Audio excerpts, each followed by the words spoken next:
At the beginning of December, Tommy, as usual, was going to leave a letter under the tree for Santa Claus. He stood with the precious piece of paper pressed to his chest when suddenly he heard the voice of the principal of the orphanage behind him. "No one will come to you because no one needs you," the man said angrily. Tommy flinched, and the piece of paper fell out of his hands, while the principal calmly walked further down the corridor. The boy was so hopeful that his dream would finally come true, but the headmaster ruined everything with a single phrase. He stood with his head down, not knowing what to do now.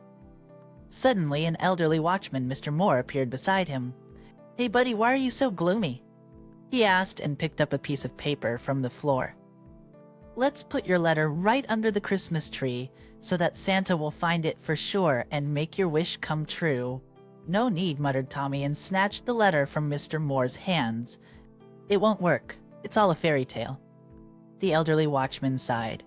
"You know, if you really believe in a miracle, then it will definitely happen," he said, and gently took the letter from the boy's hands and put it under the Christmas tree. Tommy smiled, happily hugged the elderly man, and ran to his room. Mr. Moore looked after him for a long time, thinking that everyone in this life needs a fairy tale. He had 2 grandchildren of his own, but his son got married for the second time and became completely estranged from him. He stopped coming to visit and did not even bother to call him once in a while. And so it turned out that the children of the orphanage became more dear to Mr. Moore than his own son.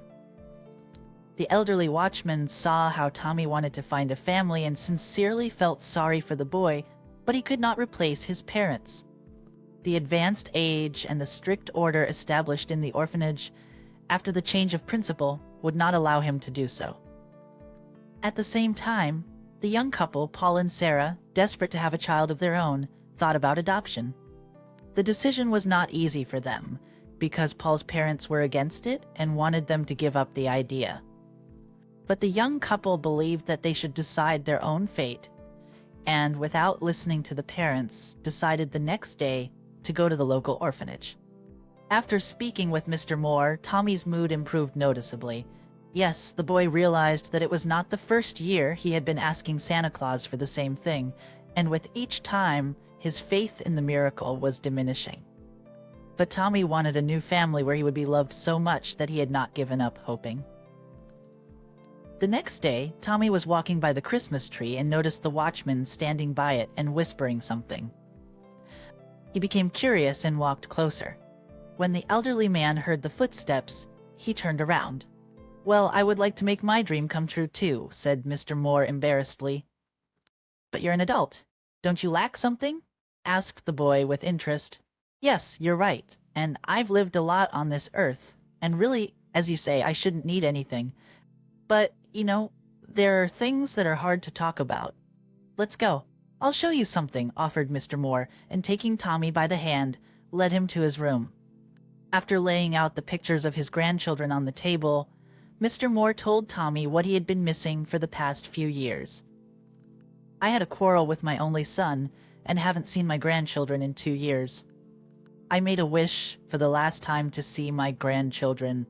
The elderly man took out a handkerchief and wiped his tear-wet eyes. Tommy, taking his hand, said, "You should write a letter to Santa too. We'll put it under the Christmas tree together, and maybe you'll really see your grandchildren."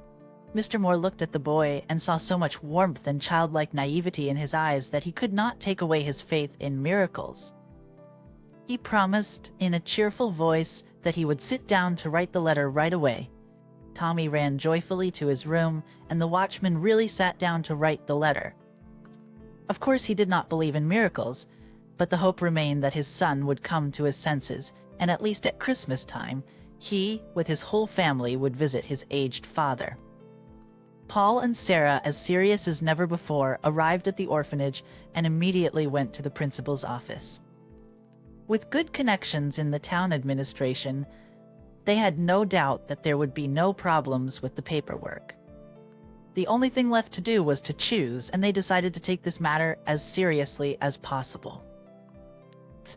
When the couple walked by the hall, they noticed a boy hanging pictures on the decorated Christmas tree.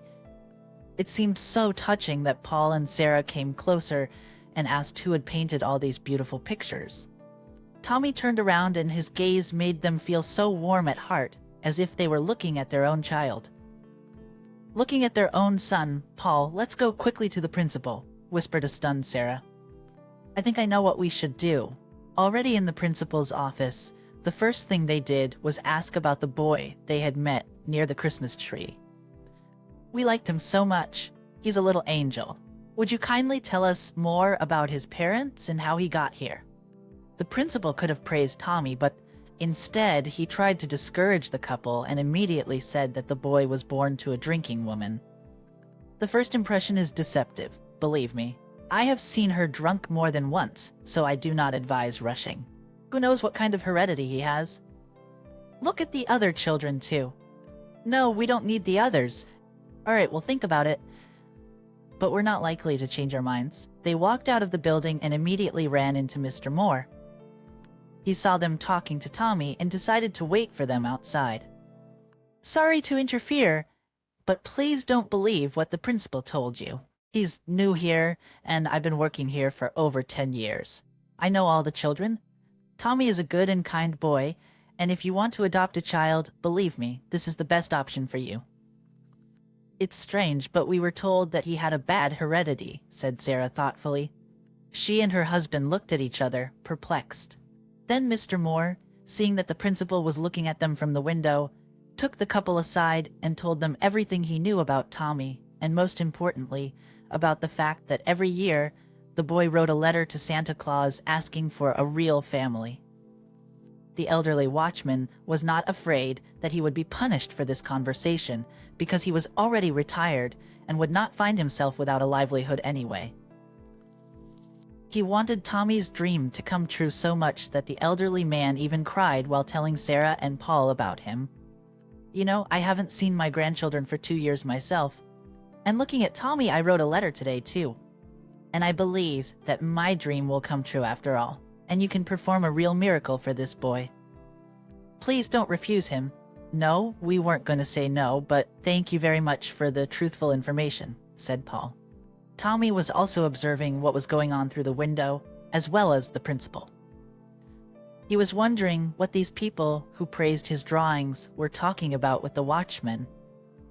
But suddenly the principal's voice came from behind him again. Who are you looking for out there?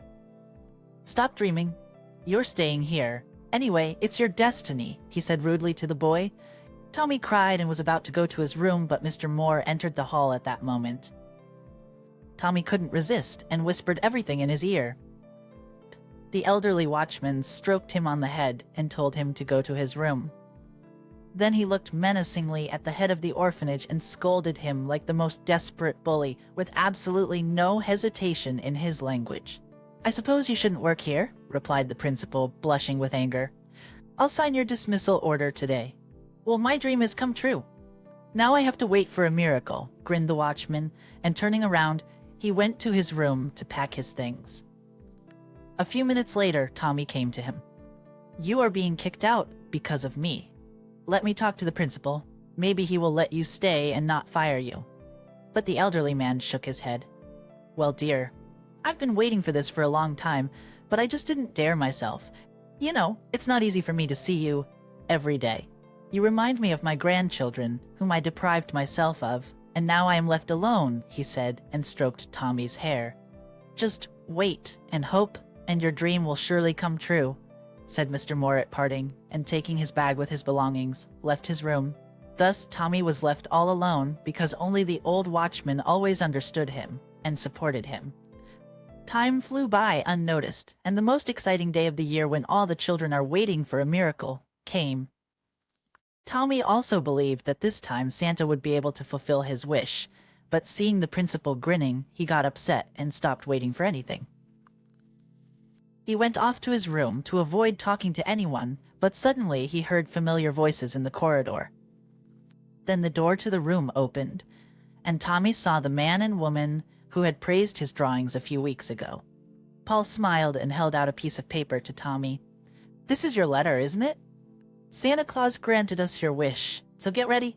We'll be your parents, and you'll live with us. Tommy couldn't believe at first that his dream had come true. He even thought he was dreaming. But when he pinched his wrist, he realized that everything was really happening. That's when the principal showed up.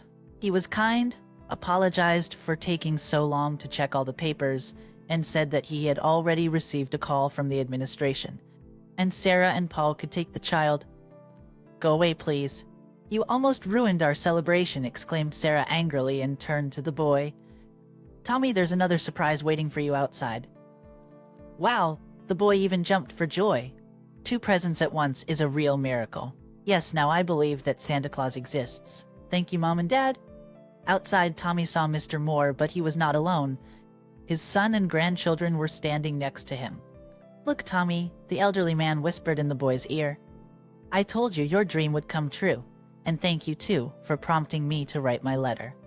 This time, Tommy spent Christmas and New Year with his family, as did Mr. Moore, who had finally made peace with his son and was celebrating the holiday with his loved ones.